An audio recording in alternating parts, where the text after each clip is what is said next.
Welcome back to Main and Center. This segment is being brought to you as a public service at WBTA, and I plugged it on our Facebook page yesterday.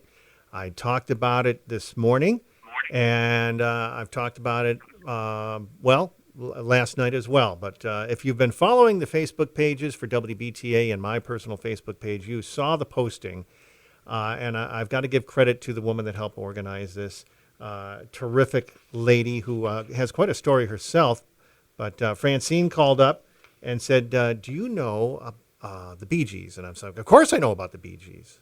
And she says, well, Maurice Gibb's daughter is a singer and entertainer and quite a performer. And she has a new song out. I said, give it to me. And so I am delighted and overjoyed to have made her acquaintance yesterday, and now we're going to speak. This is live. This is not pre-recorded. I have Samantha Gibb, who said I'm allowed to call you Sam, correct? Yes. That's wonderful. what I go by. Sam Thank Gibb, you for having me. it is a delight to have you on the air, and I'm so excited to bring this information and music to the listeners. Welcome, and we are excited to hear the new single, Christmas in a Small Town. Mm-hmm. First, before we get everything started, you are the daughter of the legendary Maurice Gibb and uncles, all the BeeGees. And, this is a tough time of year because you lost your dad nearly 20 years ago and several of your uncles. And this is going to be tough for you. But the song is beautiful. I think that's what really touched me so much about the song was it really did bring me back to just growing up. Christmas time, the holidays in England. And, I grew up in Esher, England. That was part of, I grew up in Miami and England. But all Christmases and summers and springs were all spent in England. So it definitely, I think it kind of helped a little healing the song, just recording it and being able to record it. Because the song's written by Kyle Jacobs and Tony Wood, which are just two incredible songwriters. And so when I heard the song for the first time, I was just completely taken back. And I think I told you yesterday, just Kyle and I just sitting there listening back and everything, we're just in tears because it hits us. It's personal for him, and it became very personal for me, too. Well, we're going to get into the personal and Kyle and how the song arrived and the famous connection with Kyle and his wife and you and all that. But first, let's talk a little bit about you and where you started. First off, you were born at the absolute pinnacle of your dad's career, 78, 79. I mean, the disco era, the BeeGees, there was nothing bigger. And well, I came just after it. Okay. My brother got a whole dose of all that, but I came I was just right after. I was a 1980 baby. So 80, okay. Just right after, yeah. So and you were born there, but I was so little, Yeah, you were born in England, correct? I was born in Miami, but raised in both Miami and England. Gotcha. Okay. Yeah. And as a young woman growing up, knowing that your family was famous, you didn't let that go to your head. Where did you go to school?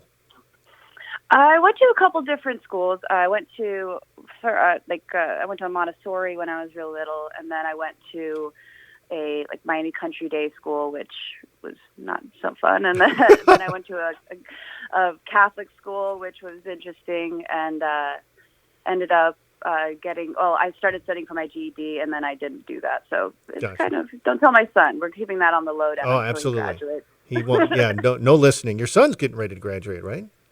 No, not yet. Okay. Slow down. He's only 10. Okay. So, he acts like he's 15. So, Sam, you came to the United States when? My family came in, I think, 1979, and they went to Florida to live in Florida. My brother was 1, and he's 4 years older than me. So I came along about 3 years after, and so I was born in Miami, but yeah, lived in both Miami and England. Gotcha. As a young woman, you decided to pursue the same career as your dad and family. Did that intimidate you at all? I mean, you had to realize, oh my God, the expectations had to be through the roof. Well, yeah, they set a bar. Like if you're going to get in the business, I mean, if you can't do what they're doing or get even close to it, then you shouldn't bother. In my opinion, that was how I felt. I really needed to be up to par with that kind of quality of sound, that the harmonies, everything that they did, their songwriting. So definitely, I think it encouraged me, and it helped. I think it was great. I got to work with my dad so much before he passed. So that was really, I think, huge for me and helping me just kind of get that, I don't know, I guess the core of being a writer. And you know, he gave me a lot of freedom in creating music and just gave me a lot of confidence in that. So I think that really helped to continue pursuing it even after he passed, you know? Excellent. The inspiration for your music. You are not in the same genre as your family. You're not pursuing disco and pop and stuff. You're more along the lines of country. Would that be correct? I mean, honestly, we've done such different. I work with a writing partner and a music partner that we've worked together for over 20 years, Lazaro Rodriguez. Mm-hmm. So he and we have been creating music. We just love all kinds of music. So I would say we're a little. I guess it's a little more similar because the BeeGees in itself, I mean, the kind of music they did, they had such a spectrum of music. That's true. In all of their songs, you know, especially before the disco era. Right. And people don't realize they started no. like 65, 66 is when they really started hitting.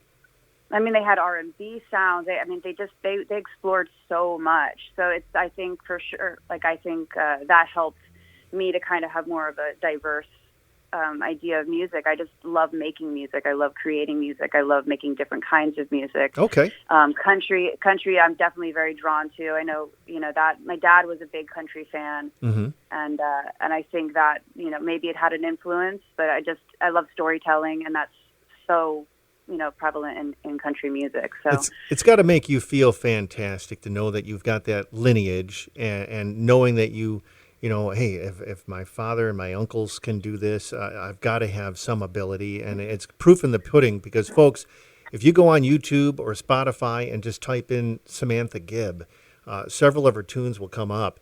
And you and I talked yesterday. You've gone out on the road with not just your dad, but the family and the one surviving uncle that is you performed within the last year or two together and traveled the world. Yeah, we did it was 2 years tour of just a Mythology tour. So it wasn't every single day, but it was within those 2 years. We did Australia, New Zealand, the UK, America. Yeah, it was incredible. It was an incredible time. Great experience to have. Sam Gibb is on Spotify and on YouTube. We're going to talk a little bit now about how this song came about. And it's almost like, if you listen to the song, it's almost like she's talking about Batavia. But it's not.